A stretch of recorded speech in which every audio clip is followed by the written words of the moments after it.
Hi and welcome back to Finders Beepers History Seekers. Now this week, something a little bit different. Where I am at the moment, you'd think I was maybe just taking the dog for a walk. Nothing special, but what's round this corner is pretty amazing.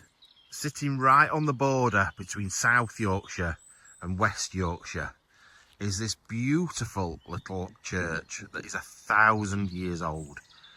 It's got some real history in the graves, in the surroundings, and the village that used to be here. Now, I'm going to tell you all about it, but there's a reason I'm making this video, and it's a really, really important. This little church here has survived plagues, has survived everything through history for the last 1,000 years. And the thing that potentially could get rid of it forever is the trees. So we're going to spend some time together at this wonderful little church in Frickley in South Yorkshire, learning a little bit more about its history, learning a little bit more about some of the things that have gone off in the local area, and I think you're going to be pretty impressed. But the story could just end up so sad. So what is it that is so special about this church? Because there's thousands of churches out there. There is so many wonderful churches in the UK. But what is so good about this place? Well, it's called the Church in the Fields, and you can see why. There is nothing. Like, there's the odd farmhouse, a car going past, a train in the distance, or maybe a light aircraft flying over the top. But other than that, it is just in the middle of nowhere. But that seems really strange. But that's because there used to be a village that surrounded this place. So looking out across these fields over here, and up towards, there's a big house up there and a farmhouse on the road there. This is where the plague village was. And in the 1300s, obviously the Black Death ravaged this area. It was all over Yorkshire, it was all over the UK. I think it was around about the 1340s. The Black Death finally made its way to Frickley. Now the problem was, obviously, if you have a big church like this, people need to go to it. But luckily, there's enough villagers locally to keep it going. And this place has been used generation after generation. And it's so sad because there's a possibility this place is going to close down very soon. And the reason for that is these trees. So right next to the church is a little, well, the graves, the older graves over here. And some of the newer graves are down at this end of the churchyard. However, you'll see there's a lot of quite old looking trees at the far side. Now, a lot of them have had to be removed, but it's not just a case of removing the tree above the ground. It's all the roots underneath. And they're causing all sorts of problems to the church, which means that it's not safe. It's not safe for people to be here. And ultimately, the place will be condemned as a result. So, a lot of money is needing to be spent now. As we've already mentioned, this church is in the middle of nowhere. It's not going to get loads of funding because of where it is. So it comes down to the local community to help it out. Now, technically, I'm not that far from here. So, sort of count myself as one of the local community, but I wanted to start making some videos where I try and help out with certain things, use my platform to help out, and this is one of them. But we'll come to that at the end. First, we need to look at the amazing history of this place and some of the graves that are in here. Now, I came down to look at this war grave. I think there is only one in here, but I came across this right next door to it. And I was drawn to it by the anchor and the cross. I was thinking, looking down, thinking, well, that's doesn't seem to be anything to do with ships, until I got to the bottom. Fred Bartle, son of the above, drowned in Australia, May 1925, aged 35 years. Now, I've tried to find some stuff online, but I've literally only just quickly done it. And this is where you guys come in.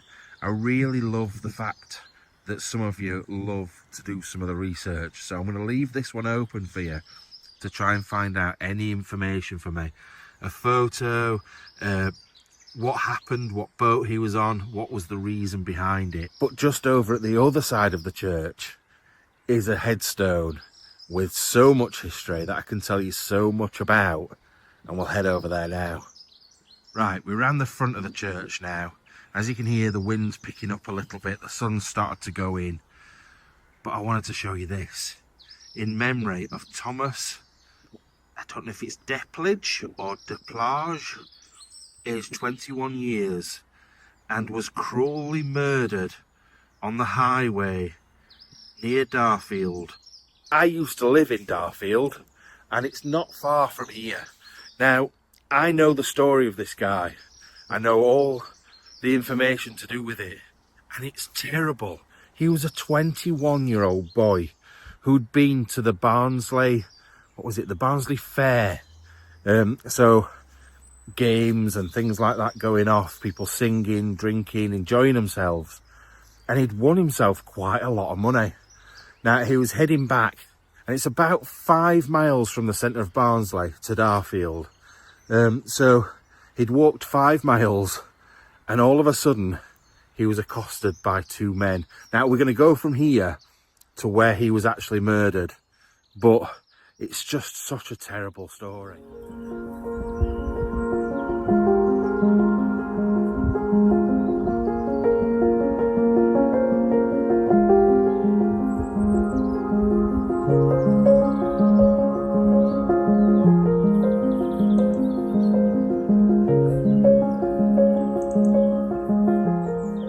Right, bit of a location change. This is Darfield, and this is Pinfold Lane in Darfield. Now, weirdly enough, just up the top of that hill there, round that corner, I used to live there. Crazy that this story's brought me right back to part of my history. And just up at the top there is where both my now grown-up daughters went to school. So it is really weird how things in your life bring you back round in a circle. But I need to take you right back to the beginning of the story. It was the day of Barnsley Fair. Now, people will have come from all over Barnsley and the surrounding areas to go into the fair, spend all the money. You've got to think these people worked in the pits, worked in some quite horrible jobs, and this was their time to really enjoy themselves. So they will have walked miles and miles, up to like 10 miles to the fair in Barnsley to go and spend time with their friends, their family and other people. Now, up at the top of this hill, if you were to carry on for about 2 miles, there was 2 friends on the way back from the fair, and all of a sudden they were whipped by 2 brothers on a horse with a horsewhip. The 2 brothers had had far too much to drink, and they were already well known in the area for being idiots, not liked by anyone, and they thought it was funny that these passing people would get whipped. Now, the 2 friends were having none of it, and they started to throw stones back at them, and a bit of a scuffle happened. One of the guy on the horse's hat fell off, and they rode off, and the 2 friends took the hat and made their way to Darfield. Now, the roads have changed quite a lot in Darfield. There was 2 roads. This was the cut through. This is called Pinfield Lane. And as you can see, it's been cut out from the rock to cut down to where the railway line is in that direction. It was one of the main cut throughs. And you can imagine it being exactly the same as this right back in the day. Now, the other route from Barnsley came across the bottom of this road and stopped at the pub, the Bridge pub. So 50% chance they either came down here or they came down Doncaster Road. Now, when they got to the Bridge pub, it was actually called something different in the day. It was called the Cat Ringer Bells, or just the Ringer Bells. And they made their way in and sat down, had a drink, and got talking with other people from the village that had been to the fair. As they sat in the pub drinking, all happy, enjoying everything that they'd done through the day, talking about it with friends and forgetting about the scuffle that had just happened, the 2 brothers had followed them to try and get their hat back. Now, luckily, The two friends that had gone here had got quite a lot of other friends in the pub. So when the two brothers actually arrived, they didn't confront them, they didn't say anything. They just sat quietly in the corner and waited for them to leave. Now at this point, more of the two friends, other friends, turned up. So there was a group of maybe 10 of them all sat round. And you can see the changes in history where things have happened over the years along this wall. It all tells a story. However, today's story didn't end well. One of the people that came into the pub was young Thomas, the guy that got murdered. Now, Thomas had won quite a lot of money at the fair and he was in a very good mood. So he bought himself some drinks. They stayed a little bit longer than they expected, and then they head out onto the road along Doncaster Road. Now I'll show you the pub that they were in, and it's actually not changed that much since the early 1800s. It's now an Indian takeaway or Indian restaurant, so it has changed purpose, but the buildings themselves haven't changed loads. So this, I always knew this as the Bridge pub. There used to be a bridge just behind there across the river. Now obviously today we've got quite a busy road. It's always been a busy road because it was a main Roman road from Barnsley to Doncaster. However, the route of the road followed really where these white bollards are, down the edge of here, and then across the field and over an old sort of pack horse bridge which has now been destroyed. But the building behind me, like I say, it's now Thal Indian Restaurant, isn't that much different. And I will put in at least one photo that I found from the 1800s, late 1800s, of what this place looked like. And it's not changed that much. So Thomas and his friends decided to make their way out of the pub. Thomas had still got quite a decent walk, maybe another 4 miles up to the church and the village we've just been in. So they set off out of the pub.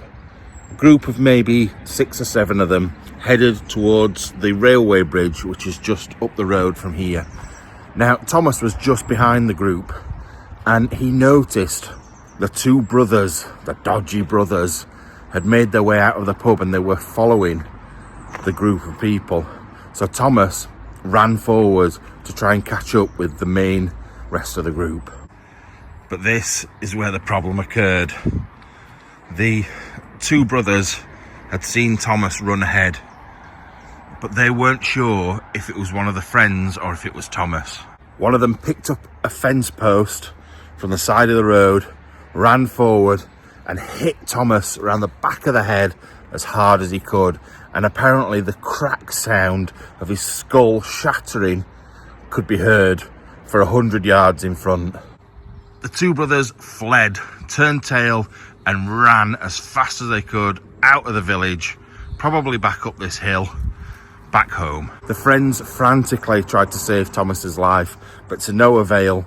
Unfortunately, he died and was taken to some houses just up the road called mill houses. Word went out to the local authorities, who went and found both of the brothers in their own beds, and they were picked up and carted off to jail. And actually the pub at the bottom where we've just been, the Bridge pub, the Ring of Bells, was used as the tribunal place where they did the investigation and everything. And just up the hill, somewhere you've seen me before, Middlewood Hall, that's where the local magistrate lived. So they did everything right here, right where the murder had been. And then obviously Thomas's body was taken back to the village he came from and buried over at the church. And that's where we're going right now.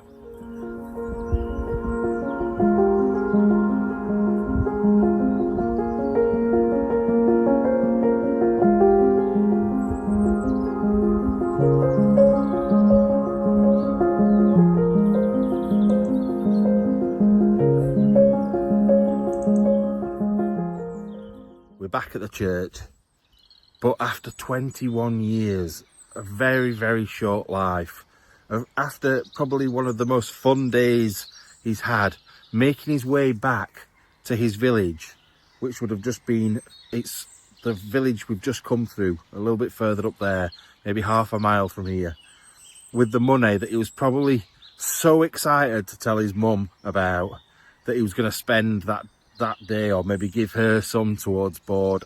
I don't know. But you can only imagine, like, what must have been going through his head. And then for something so terrible to happen, and he end up just over there. Just shows you don't know what is round the next corner. Anyway, probably going to make our way inside the church soon to go and meet up with someone. The building itself is just lovely. It's not over the top. It does have some little bits that are a bit ornate, but mostly it's quite a nice little plain church on the outside. But it's, like I've mentioned, it's not just about the church and about saving the church. It's about the memories of all these people that are in here, and the option for relatives to come and visit them. It shouldn't be left. It really, really shouldn't be left. Now, before we go, there's a couple more bits I just want to show you that can't really be missed out. They're just too good not to see. For a start, this behind me. Now, I have no idea what this is. It could be part of a grave. It looks like it's had something on top of it at some point. It's got a little hole there, a little mark there. But what it could quite easily be is something for a market. It could be like the remnants of a market cross. And they often had them round churchyards because it was the focal point for the whole village. People would come and gather here on a Sunday and different points in the week. So they often had things like this, and they used to bring things like cows down, and they'd have the markets or different wares and eggs and things like that for people to buy. So it could be that. I'm not 100% sure though. Something else I noticed round the side of the church that most people will literally walk past to get to the front door is this little ordnance mark. So it was used by the Ministry of Defence or the Ordnance Survey people to mark on a map, so they could work out where different waypoints were, where different points on the map were. I bet so many people walk past this and don't even notice it. I think it's really cool. Now, a couple of the graves within here are quite grand. There's one down here we're going to go and look at in a minute. And then there's some that are just so basic and so small. And it's like the lords and ladies of the village, and then just the workers are all next to each other. It was just one small community. There's two villages, one at that side and one back that way. And one of them is amazing. So this is the first of the grand graves. And this, as you can see, it's huge. It must have cost the family a fortune. Now, they died in 1878, age 80. So that means they were born in the 1700s. And it is a wonderful, wonderful monument to their life. I would like to look into this person as well. And that's another one I'm going to leave to you. But you can see it would have had big metal fencing around it. Now, often things like that were taken to use in the World Wars. When they were running low on iron and things like that, they used to come to churchyards and schoolyards, and they used to take all the fencing off. Now, today you can still see where things were, like the little marks on top or the dimples where they were, and I think it's really cool. Something really small that people don't notice, but I always do. Now, if we look at the side of this grave, I don't want to pull all the ivy back, but basically it was the reverend of the church who lived at Bilham House, which I don't know if there's the big house up on the hill to the left, just past here. But yeah, I don't want to pull the ivy off, but you can see that's one of the reasons. I don't know if there's anything around this side as well. Yeah. So it'll have been one big family, and they would have had this put in here at some point. It's crazy. So we've just come from the biggest grave in the graveyard to definitely the smallest. Let me show you this. Now, I don't know if this is for a baby, and it's terrible if it is. So this isn't it. But I think it ties into this because it's Emma Cooper and Thomas Cooper. And next to it is the smallest grave from 1907, which just says MJC, which makes me think it's another Cooper. And they've put them in a little plot next to them. And if that is the parents of a little child, that is so bad, it's terrible. But like I've said so many times, there's stories for every one of these graves. The ones hidden away in the trees, the ones that are cleaned up and looked after, and the ones that are forgotten about in the corner of the graveyard. The thing I always think in graveyards is, the majority of the people that we're looking at their graves will have walked the same paths that we've walked. It's strange, isn't it? And the final grave that I wanted to show you is the Lord of the Manor, and his whole family's in there as well. William Oldham, born in 1813, died in 1890, and his wife, his daughter, and I think possibly some other relatives around the other side as well. Look at that. That's a wonderful grave, surrounded still by the fencing. But yeah, they lived up at Frickley Hall, according to this here.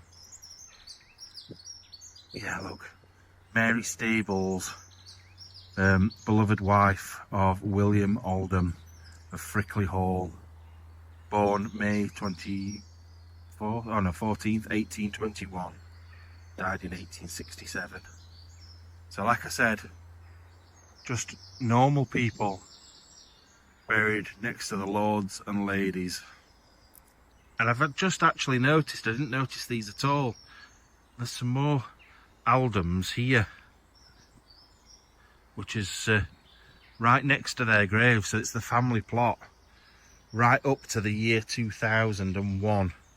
2001, the latest one. Oh no, 2015 on there. Right, we've had a very small setback, and it really kind of doesn't benefit you. So basically, I wanted to get inside the church and show you inside, but we've had some red tape issues. So as you know, the church is quite structured. You know me, I don't really follow rules, but I want to get this video done and sorted and out so we can help save this place. But the structure that they follow is, obviously the vicar's happy for us to go in, but because of the filming element of it, she's got to get permission from the higher ups, so it has to go through like a comms team, head of the diocese or whatever, I don't know.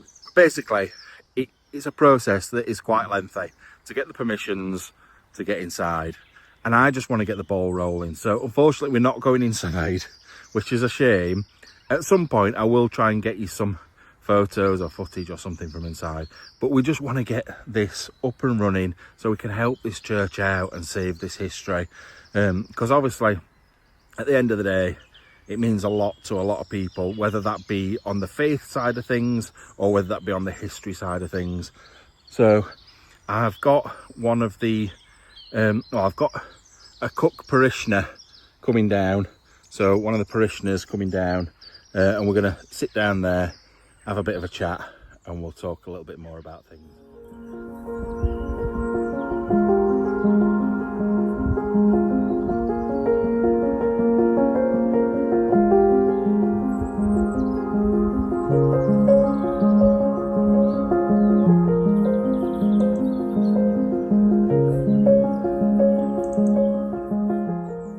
Right, so this is James, my good friend James, and he's one of the parishioners here.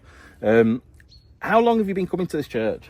I've been coming to this particular church since July last year, so coming up for nine months or so. And what would you say, like, this church and the history of this church means to you? Well, this church is really, really special. Obviously, you've just said the history side of things. It is over 1,000-year-old. You know, just even in terms of looking at the graves in here, there's war graves. There's a really fantastic story about a gentleman who was buried up there who were murdered. Yeah, I've told these guys about that already. We've looked at where he was murdered and where it was in comparison to here. I don't know if you've noticed, they're actually metal detecting in a couple of fields over. Right, There's about 5 or 6 men with cars all metal detected. Yeah. Because the history in this area is just so good. Yeah, it's steeped in history. And one thing that I love about that church as well, the organ is right in the middle, where most organs are right at the back. Well, that one's right in the middle. So the organist's actually got a little mirror, so he can see the vicar and he knows when to start playing the songs and things. Well, I went to a church down south recently where one of the local lords went into it, and they got a little section cut out for him, and he sat in a position that every time the vicar got boring, he could just wave at him and tell him to shut up. So they are really good churches, because I think they've got so much history and they're different. People look at a church and think it's exactly the same as any other church, but they're really not. And I think, like I mentioned earlier on, obviously there's the faith side of it, but it isn't all about that. It's like split, because people come here because of Christianity or whatever, but any religious building, in my opinion, if it's got age to it and history to it and stories to it, it's interesting and it's important to this country. Adds to it as well. Yeah, definitely, 100%. In regards to the community that's been here when there was a village here, is it now that they're coming from sort of more local, like further away villages, or? Yes, you get a lot of people from obviously it's classed as sort of Doncaster area, so you get a lot of people from Doncaster itself. Obviously me and Darcy, my fiance, where we're getting married in one of the local churches around here, we come from a little bit further away in that direction, but you do get people from all over, which is really, really interesting as well. See, I made the mistake. I thought you were getting married in this one, but it's actually just up the road. Another church just up the road from here. And same age as this one as well. They're both in the Doomsday Book.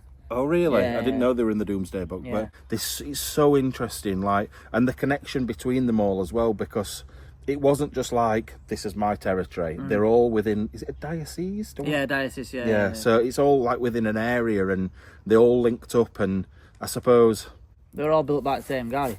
Oh, were they? Yeah, and he's buried in Hickleton Church, just on the crossroads. Yeah, so we've just driven past there. Yeah. But the thing is as well, they weren't just churches, they were like community hubs. They'd be where people would come, as like the stories are, a lot of metal detectorists, not me, I'm a good boy, sort of, would go around the edges of the sort of graveyard detecting, not on the graves and stuff, but around the edges, because that's where they used to hang around, have conversations and things like that, and that's when things got dropped.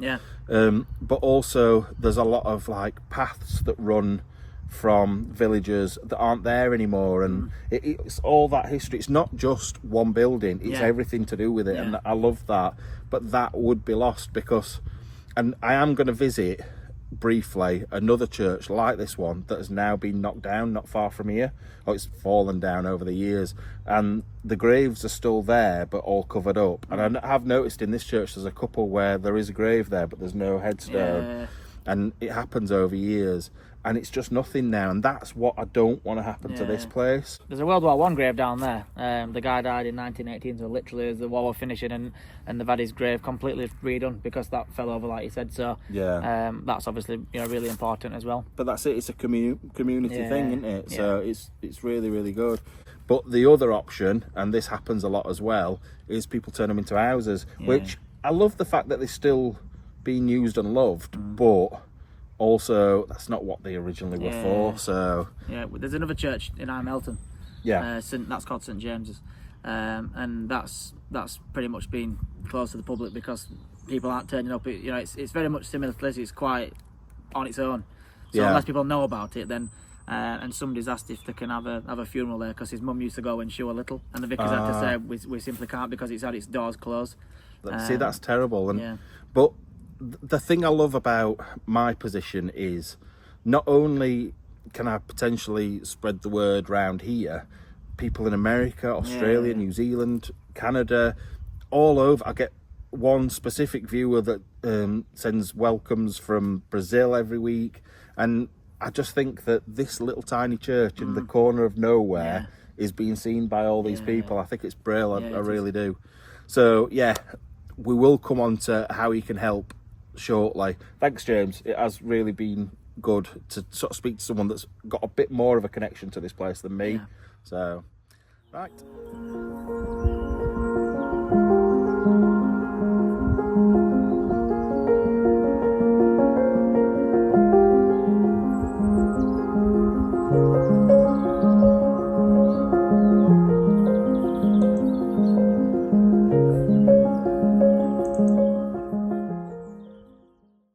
Right, so we've just head down this track and we're heading to where these trees are, just in this corner, because that is where a very, very old church, roughly the same age as the one we've just been looking at, was. And I just wanted to give you an idea of what would happen, and it will happen, to that other church if it's just left. It'll slowly fall into nothing, or, like I said, the other option would be that it gets turned into a house or some other building. There's one not far from here that's been turned into a swimming pool, which is crazy. A church that is now a swimming pool is really weird. Right, so if you were waiting for some spectacular remains of a church, this is it. And really, the only real proper remains are these bits of stone here. And there's a couple of bricks from the newer bit that had been added on. But what a shame. How terrible is it that such a historic building that's 1,000 years old is turned basically into rubble. And I bet you if we spent some time looking through this pile of rubble, we'd find some really ornate carving and things like that that have just been trashed. Now also, there was a graveyard here, but I think the majority of the graves have now been moved away from this site to another church. However, there'll still be older graves that are still in this area, lost forever. So this is where you come in. This is the bit I've been leading up to. I need as many people to donate through a Just Giving page as possible. It's been set up by James that was in the video earlier on behalf of the church. And every last penny, there's not going to be any skimming off the top. Every last penny will be going to getting the trees sorted, because ultimately they're the things that are causing the problems. And the church, because it's only used on a monthly basis, because there's quite a few little churches knocking about, and like I said, there's no actual village for that church, it means that they don't have the same revenue, they don't have the same income as a normal church would, so they've basically got to do everything off their own back. Now, they've done really well up to now. They've fixed parts of the building that's been done sort of sporadically over time, but it's sort of become the straw that breaks the camel's back. It's the trees are undermining things. They are becoming a health risk for people coming into the churchyard, and it literally will just have to be shut off altogether. And it's such a shame. Nobody local will be able to be buried there, married there, or go to any sort of service there. And it's after 1,000 years, that's just wrong. It really, really is. So even if it's just £1 or $1 or whatever it is you can afford, please help out. And like I said, the target we've got isn't massive. It isn't massive at all, but there's enough of us to do something about it. Anyway, I'm going to not bang on too much about it. I hope you've enjoyed the video regardless. It doesn't matter if you don't. I'm just watching Bear because he's stood over there and I can't see who's coming. It doesn't matter if you don't donate. If you share the video, that will help. As many people see it as possible, the better. And thank you. Thanks for watching. Love you all. See you later. Bye-bye.